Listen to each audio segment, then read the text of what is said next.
சனி சனி ஒரு ஒழுக்கம் மற்றும் கடின உழைப்பின் கிரகம். அது கடின உழைப்பை மதிக்கும். சோம்பேறியால் சனியிட இருந்து அதிகமான பிரச்சனைகள் வரும். சனி பைரவர் மற்றும் காளியை வழிபடுகிறார். சனி நீதி கான்செப்டை ரொம்ப பிடிக்கும். நீ XYZன்ற குறுக்கு வழிகளை எடுத்திருந்தா சனி உனக்கு கணக்கு கொடுக்கும். ஒருத்தனுடைய ஜாதகத்துல சனி கஷ்டமா இருக்கும்போது சனிக்கு ஒரு சுவாரஸ்யமான ரெமெடி இருக்கு. உன் வீட்டில் ஒரு குறிப்பிட்ட நாளில் நீ தனியாக டாய்லெட்டுக்கு சுத்தம் பண்றன்றது அவனுக்கு சொல்லு. அது ஒரு மிக அடிப்படையான வேலை தான். அதுவே சனிக்கு பிடிக்கும். அப்படியானா சனி சில கூட்டுப்பாடுகளில் ரொம்ப பெரிய பணத்தை கொடுக்கலாம். அது வேற எந்த கிரகமும் தராத பொருளை தரலாம்.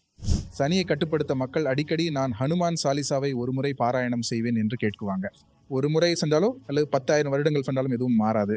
நீ எதிர்கொள்ளும் பிரச்சனைக்கு அடிப்படையில் உன் முயற்சியை முடிவு செய். அப்படியே நீ எதிர்கொள்ளும் பிரச்சனையின் கடுமைக்கு ஏற்றமாக உனக்கு சிரமம் ஏற்படணும். அப்போதுதான் அதிலிருந்து ஓரளவுக்கு நிம்மதி கிடைக்கும் வாய்ப்பு உண்டு.